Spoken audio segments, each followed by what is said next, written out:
Bersamaan dengan pembahasan revisi Undang-Undang MD3 di DPR RI, Presiden Yudhoyono mengumpulkan sejumlah menteri asal Partai Demokrat di Istana Negara, Jakarta.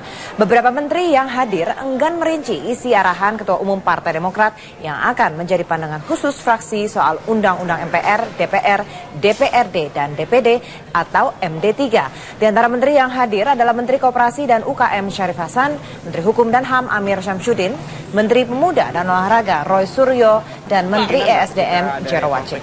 Syarif Hasan sekaligus Ketua Harian Demokrat mengakui ada pengarahan pandangan dari pimpinan partai selain soal revisi MD3 juga mengenai konsolidasi jelang Pilpres. Pertemuan ini juga sekaligus membahas kericuhan yang terjadi saat pencoblosan di Hong Kong.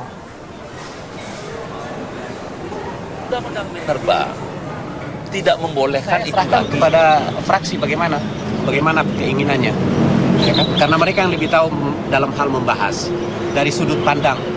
Kan mereka akan diskusi itu. Udah berapa lama mereka diskusikan? Nah, kalau kita kan di pemerintah kan tidak hanya outputnya saja.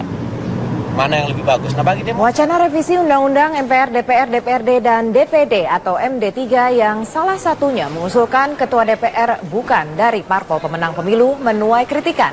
Kritikan tidak saja dari PDI Perjuangan sebagai pemenang pemilu legislatif, namun juga datang dari pemerhati politik di dalam negeri.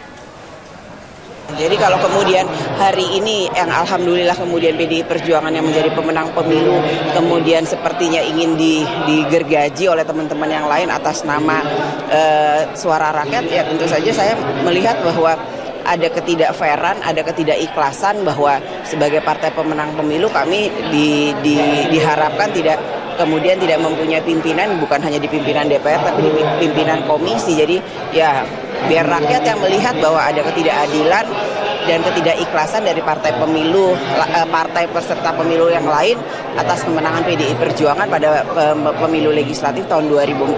Saya juga melihat ini bukan sebuah bentuk upaya dari sebagian pihak untuk meluruskan sistem, lebih kepada konsekuensi dari pertarungan antar dua kubu yang begitu kuat. Walaupun saya cukup percaya diri, rancangan Undang-Undang MD3 ini mungkin akan berubah ketika konstelasi politiknya berbeda. Kita tahu ketika misalnya yang menang adalah Jokowi, bukan tidak mungkin partai-partai seperti Golkar dan PKS yang kita tahu dalam 5 tahun belakang cenderung terlihat bermain dua kaki, itu bisa berbeda pilihan politiknya dengan koalisi Prabowo.